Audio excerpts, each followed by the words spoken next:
ഇത് ഏത് സിറ്റിയാണെന്ന് നിങ്ങൾക്ക് ഊഹിക്കാൻ പറ്റുന്നുണ്ടോ? അല്ലെങ്കിൽ ഏതു രാജ്യമാണെന്ന്? അതുമല്ലെങ്കിൽ ഏത് ഭൂഖണ്ഡമാണെന്ന് നിങ്ങൾക്ക് പറയാൻ പറ്റുമോ? ഏത് രാജ്യമാണെന്ന് നിങ്ങൾക്ക് മനസ്സിലായിട്ടില്ലെങ്കിൽ ഒരു ക്ലൂ തരാം. ഇന്ത്യക്കാർക്ക് ഓൺ അറൈവൽ വിസ കിട്ടുന്ന രാജ്യമാണ്. അതായത് നമുക്ക് വിസ ഇല്ലാതെ പറക്കാൻ പറ്റുന്ന ഒരു രാജ്യമാണ്. ഗൾഫിലുള്ള പല ആളുകൾക്കും തന്നെ ആഫ്രിക്കയിൽ പോകണമെന്നുണ്ട്. പക്ഷേ സുരക്ഷിതമായിട്ട് പോകാൻ പറ്റുമോ എന്നൊക്കെയുള്ള ആശങ്കയാണ് പലർക്കും ഉള്ളത്. എന്നാൽ വളരെ സുരക്ഷിതമായി പോയി വരാൻ പറ്റുന്ന ഒരു ആഫ്രിക്കൻ രാജ്യമാണ്. മാത്രമല്ല ഇന്ത്യയിലേക്ക് പോകുന്ന അത്ര തന്നെ സമയം മതി. അതായത് 4 മണിക്കൂറൊക്കെ ഉണ്ടെങ്കിൽ നമുക്ക് ഡയറക്റ്റ് ഫ്ലൈറ്റ് ആണെങ്കിൽ 4 മണിക്കൂർ കൊണ്ട് അവിടെ എത്താൻ പറ്റും. അതുപോലെ ടിക്കറ്റിൻ്റെ ചിലവാണെങ്കിൽ നമുക്ക് ഇന്ത്യയിലേക്ക് പോകുന്നതിനേക്കാൾ പലപ്പോഴും തന്നെ കുറഞ്ഞ നിരക്കിൽ ടിക്കറ്റും കിട്ടും. മാത്രമല്ല അവിടെയുള്ള ചിലവെന്ന് പറയുന്നതും നമ്മൾ താരതമ്യേന കുറവാണ്.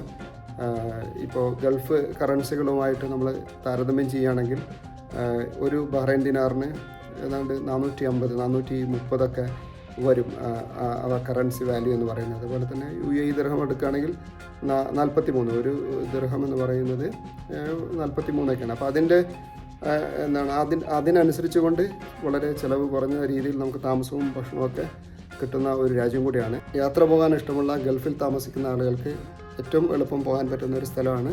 ചിലവ് കുറഞ്ഞ രീതിയിൽ യാത്ര നടത്താൻ പറ്റിയ രാജ്യമാണ്. ഒരു ആഫ്രിക്കൻ അനുഭവം.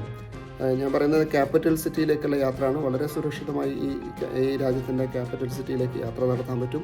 അപ്പോൾ ആ രാജ്യത്തിലേക്കാണ് നമ്മളിപ്പോൾ ലാൻഡ് ചെയ്യാൻ പോകുന്നത്. ഗൾഫിൽ നിന്ന് മാത്രമല്ല, ഇന്ത്യയിലെ പ്രധാന സിറ്റികളിൽ നിന്നും ഇങ്ങോട്ട് ഡയറക്റ്റ് ഫ്ലൈറ്റ് ഉണ്ട്. ഒരുപാട് പേര് ട്രാൻസിറ്റിനായി ഈ എയർപോർട്ട് യൂസ് ചെയ്യുന്നുണ്ട്. നമുക്കിവിടെയുള്ള തിരക്ക് കാണുമ്പോഴേ അത് മനസ്സിലാകുന്നുണ്ട്. അഡിസ് അബാബ എയർപോർട്ട് ഈസ്റ്റ് ആഫ്രിക്കയിലെ ഏറ്റവും വലിയ എയർപോർട്ടാണ്. അതുമാത്രമല്ല, ഇവിടുത്തെ എത്യോപ്യൻ എയർലൈൻ എന്ന് പറയുന്നത് ആഫ്രിക്കയിലെ ഏറ്റവും ഫ്ലീറ്റുള്ള അല്ലെങ്കിൽ ഏറ്റവും കൂടുതൽ വിമാനമുള്ള കമ്പനിയാണ്. അതിൻ്റെ പ്രധാന ഹബ്ബ് കൂടിയാണ് അഡിസ് അബാബ എയർപോർട്ട്. എത്യോപ്യൻ എയർലൈന് ഇത്രമാത്രം വിമാനങ്ങളുണ്ടെന്ന് ഇവിടെ ലാൻഡ് ചെയ്തപ്പോൾ മാത്രമാണ് മനസ്സിലായത്. ലോകത്തിൻ്റെ മിക്ക ഭാഗങ്ങളിലേക്കും എത്യോപ്യൻ എയർലൈൻസ് സർവീസ് നടത്തുന്നുണ്ട്. ഗൾഫിലെ ഏതാണ്ട് എല്ലാ സിറ്റികളിലേക്കും എത്യോപ്യൻ എയർലൈൻസ് അഡിസ് അബാബയിൽ നിന്ന് പറക്കുന്നുണ്ട്. അതുപോലെ ഇന്ത്യയിലെ മുംബൈ, ഡൽഹി, ബാംഗ്ലൂർ തുടങ്ങിയ പ്രധാന സിറ്റികളിലേക്കും എത്യോപ്യൻ എയർലൈൻസിൻ്റെ നേരിട്ടുള്ള സർവീസ് ഉണ്ട്. അഡിസ് അബാബ എയർപോർട്ടിൽ ഇന്ത്യക്കാർക്ക് വിസ ഓൺ അറൈവൽ കിട്ടുമെന്ന് പറഞ്ഞിരുന്നല്ലോ. അപ്പോൾ അതിനൊക്കെ ഇവിടെ പ്രത്യേക കൗണ്ടറുണ്ട്.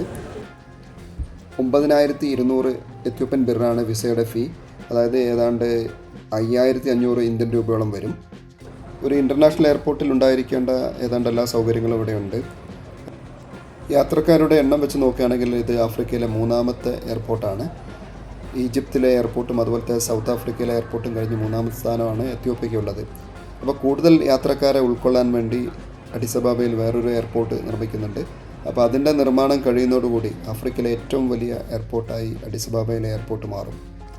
മറ്റ് ആഫ്രിക്കൻ രാജ്യങ്ങളിലേക്ക് യാത്ര ചെയ്യുന്നവരുടെ പ്രധാന ട്രാൻസിറ്റ് പോയിൻ്റാണിത്. അതുപോലെ തിരിച്ചും ഷട്ടിൽ ബസ്സിനും കാറിനൊക്കെ നിൽക്കാനായിട്ട് ഒരുക്കിയ പ്രത്യേക പാർക്കിംഗ് ഒക്കെ കാണാം. ടാക്സി അപ്പുറത്തുണ്ട്.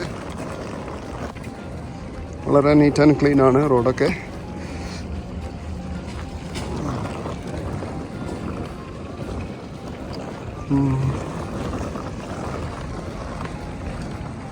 പ്രധാനപ്പെട്ട എല്ലാ ഹോട്ടലുകളിലേക്കും ഫ്രീ ഷട്ടിൽ സർവീസ് ഉണ്ട്. അത് ആഫ്രിക്കയിൽ നമുക്ക് എല്ലാവിടെയും അങ്ങനെ കാണാൻ കഴിയില്ല. അഡിസ് അബാബയിലെ ഒരു പ്രധാനപ്പെട്ട ഏരിയയാണ് ബോലെ എന്നുള്ളത്. എയർപോർട്ട്, ആ കാണുന്ന എയർപോർട്ടാണ്. എയർപോർട്ടിനോട് ചേർന്നുള്ള അതിനോട് അടുത്തുള്ള ഒരു ഏരിയയാണ് ബോലെ എന്നുള്ളത്. അപ്പോൾ ഇത് ഹോട്ടലിൻ്റെ ബാൽക്കണിയാണ്. ഇവിടെ നിന്ന് കഴിഞ്ഞാൽ നമുക്ക് ഈ ബോലെ എന്നുള്ള പ്രദേശത്തിൻ്റെയും അതുപോലെ തന്നെ എയർപോർട്ടിൻ്റെയൊക്കെ ഒരു മൊത്തം വ്യൂ ഇവിടുന്ന് കിട്ടുന്നുണ്ട്. വികസിത രാജ്യങ്ങളിലെ സിറ്റികളെ പോലെയാണ് അഡിസ് അബാബ. വീതിയേറിയ ഫുട്പാത്തും അതുപോലെ തന്നെ സൈക്കിൾ ട്രാക്കുമൊക്കെ നമുക്ക് ഇവിടെ നഗരത്തിൽ കാണാൻ പറ്റും. ആധുനിക സൗകര്യങ്ങളുള്ള ഒരു നഗരത്തിൻ്റെ മുഖച്ഛായ അഡിസ് അബാബയിൽ മിക്കവാറും നമുക്ക് എല്ലായിടങ്ങളിലും കാണാൻ പറ്റും. ഈ സൗകര്യങ്ങളും സംവിധാനങ്ങളുമൊക്കെ അനുഗ്രഹമായി തീർന്ന ആളുകളെ കാണാൻ പറ്റും. അതുപോലെ തന്നെ ഇത് ഭാരമായി അനുഭവിക്കുന്ന ആളുകളെയും നമുക്കിവിടെ കാണാൻ പറ്റും. മറ്റു ആഫ്രിക്കൻ രാജ്യങ്ങളിലെന്ന പോലെ ചൈനക്കാരുടെയും ചൈനീസ് സംരംഭങ്ങളുടെയും സാന്നിധ്യം എത്യോപ്യയിലും പ്രകടമാണ്. ആഫ്രിക്കയിലെ മിക്ക രാജ്യങ്ങളും യൂറോപ്യൻ രാജ്യങ്ങൾ ഉൾപ്പെടെയുള്ളവരുടെ കോളനികളായി മാറിയപ്പോൾ കോളനി വാഴ്ചയ്ക്ക് വഴങ്ങാതെ അതിനെതിരെ പോരാടിയ ഒരു രാജ്യമാണ് എത്യോപ്യ എന്ന് പറയുന്നത്. അങ്ങനെ നമ്മൾ നോക്കുമ്പോൾ എത്യോപ്യ പല കാര്യങ്ങളും വ്യത്യസ്തമാണ്. ഇവർക്ക് ഇവരുടേതായ ഭാഷയുണ്ട്. മറ്റിടങ്ങളിലൊക്കെ തന്നെ ഔദ്യോഗിക ഭാഷ എന്ന് പറയുന്നത് പലപ്പോഴും തന്നെ യൂറോപ്യൻ ഭാഷകളാണ്. എന്നാൽ ഇവിടെ അവർക്ക് അവരുടേതായ സ്വന്തമായ ഭാഷയുണ്ട്. അതുപോലെ ഭാഷയ്ക്ക് വളരെ വ്യത്യസ്തമായ ഒരു ലിപിയുണ്ട്. ഇതിൽ കാണുന്നത് പോലെ അംഹാരിക് എന്ന പേരിൽ അറിയപ്പെടുന്ന ഈ ഭാഷ ലോകത്ത് അറബി കഴിഞ്ഞാൽ ഏറ്റവും കൂടുതൽ സംസാരിക്കുന്ന സെമിറ്റിക് ഭാഷയാണ്. അധിനിവേശത്തിന് വിധേയമാകാത്ത 1000 വർഷത്തോളം പഴക്കമുള്ള ഒരു നാഗരികതയുള്ള സിവിലൈസേഷനുള്ള ഒരു രാജ്യമാണ് എത്യോപ്യ. അപ്പോൾ 1890 ആദ്യമായിട്ട് ഇറ്റലി ഇവിടെ ആക്രമിക്കുന്നത്.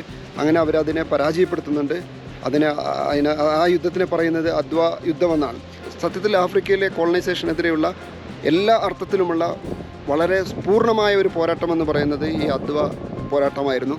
ആ യുദ്ധത്തിൽ ജയിച്ചതിൻ്റെ ചരിത്രം പറയുന്ന മ്യൂസിയമാണിത്. അതിൻ്റെ ഒരുപാട് സ്മാരകങ്ങൾ നമുക്കിവിടെ കാണാൻ പറ്റും.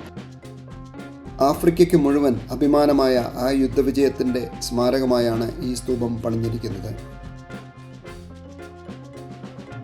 1936 മുസോളിനി എത്യോപ്യ ആക്രമിച്ചു കീഴ്പ്പെടുത്തി. പക്ഷേ 5 വർഷം കഴിഞ്ഞപ്പോൾ തന്നെ അവർക്കിവിടെ നിന്ന് വിട്ടുപോകേണ്ടി വന്നു. അങ്ങനെ 40 കൊല്ലം കഴിഞ്ഞ ശേഷമുള്ള ഇറ്റലിയുടെ രണ്ടാമത്തെ ആക്രമണത്തെയും അതിജീവിച്ച രാജ്യമാണ് എത്യോപ്യ. അതുകൊണ്ട് തന്നെ ഇവരുടെ ഭാഷയുടെയും സംസ്കാരത്തിൻ്റെയും ഒക്കെ തനിമ നിലനിർത്താൻ ഇവർക്ക് പറ്റിയിട്ടുണ്ട്. കോഫിയുടെ ബർത്ത് പ്ലേസ് ആണ്, അല്ലെങ്കിൽ കോഫി ഉണ്ടായത് എത്യോപ്യയിലാണ്. അപ്പോൾ അതിൻ്റെ ഒരു പ്രോസസ്സ്, ഇവിടുത്തെ കോഫി എന്ന് പറയുന്നത് വളരെ സ്പെഷ്യലാണ്. അപ്പോൾ അതിൻ്റെ ഒരു പ്രോസസ്സ് കാണാൻ വേണ്ടിയിട്ടാണ് നമ്മളിവിടെ ഇരിക്കുന്നത്. ഇങ്ങനെ കോഫി തയ്യാറാക്കുന്നതിന് അവർ പറയുക കോഫി സെറിമണി എന്നാണ്. വീട്ടിൽ ആര് വന്നാലും അവരെങ്ങനെയാണ് കോഫി പ്രിപ്പയർ ചെയ്യുക. അവരെ സംബന്ധിച്ചിടത്തോളം കോഫി എന്ന് പറയുന്നത് ജസ്റ്റ് ഒരു ഡ്രിങ്ക് അല്ല, അതവരുടെ ആതിഥേയ മര്യാദയുടെ, അതുപോലെ തന്നെ കുടുംബജീവിതത്തിൻ്റെ, സാമൂഹ്യ ജീവിതത്തിൻ്റെ ഒക്കെ ഒരു ഭാഗമാണ്. കോഫി ഉണ്ടാക്കി കപ്പിലൊഴിച്ചു കൊടുക്കുക എന്നതല്ല ഇവിടുത്തെ രീതി, മറിച്ച് അതിൻ്റെ മുഴുവൻ പ്രോസസ്സും അവർ അതിഥികളുടെ മുമ്പിൽ ചെയ്യും. കോഫി ബീൻസ് കഴുകുന്നത് മുതൽ അത് തിളച്ച് കോഫി ആകുന്നത് വരെയുള്ള മുഴുവൻ പ്രോസസ്സും അതിഥികളുടെ മുമ്പിൽ അവർ കാണിക്കും. ഇതവർക്ക് അതിഥികളുമായി അതുപോലെ തന്നെ കുടുംബാംഗങ്ങളുമായി ഇടപഴകാനുള്ള സമയം കൂടിയാണ്. ഇത് എത്യോപ്യൻ സാമൂഹ്യ ജീവിതത്തിൻ്റെ ഒരു പ്രധാനപ്പെട്ട കാര്യമാണ് കോഫി സെറിമണി എന്ന് പറയുന്നത്.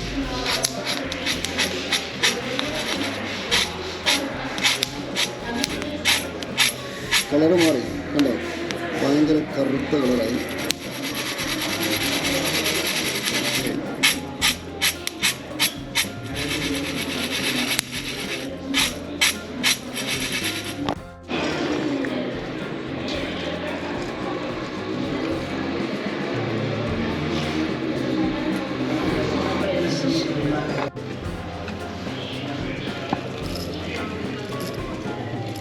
എത്യോപ്യയിലെ കഫ എന്ന സ്ഥലത്താണ് ആദ്യമായി കാപ്പിച്ചെടി കണ്ടെത്തിയത്. കഫ എന്ന സ്ഥലപ്പേരിൽ നിന്നാണ് കോഫി എന്ന പേര് പിന്നീടുണ്ടായത്. കോഫിയുടെ കണ്ടുപിടുത്തവുമായി ബന്ധപ്പെട്ട് എത്യോപ്യയിൽ പ്രചാരത്തിലുള്ള ഒരു കഥയുണ്ട്. കഫയിലെ കാട്ടിലേക്ക് ആടുമേയ്ക്കാൻ ഒരു ഇടയൻ എപ്പോഴും പോകുമായിരുന്നത്രേ. ആടുകൾ കാപ്പിച്ചെടിയും കുരുവും കഴിക്കുമ്പോൾ ഉത്സാഹത്തോടെ തുള്ളിച്ചാടി നടക്കുന്നത് ഇടയൻ്റെ ശ്രദ്ധയിൽ പെട്ടതാണത്രേ കാപ്പിയുടെ കണ്ടുപിടുത്തത്തിലേക്ക് നയിച്ചത്. This coffee is ready now, right? Yeah, right. It's ready. കോഫിയുടെ കൂടെ കഴിക്കാനാണത്. ഓക്കെ, ഇതിന് നല്ല സ്മെല്ല് കിട്ടാൻ വേണ്ടിയിട്ട് ഇവിടെ ഇത് കത്തിച്ച് വെച്ചിട്ടുണ്ട് നമുക്ക്.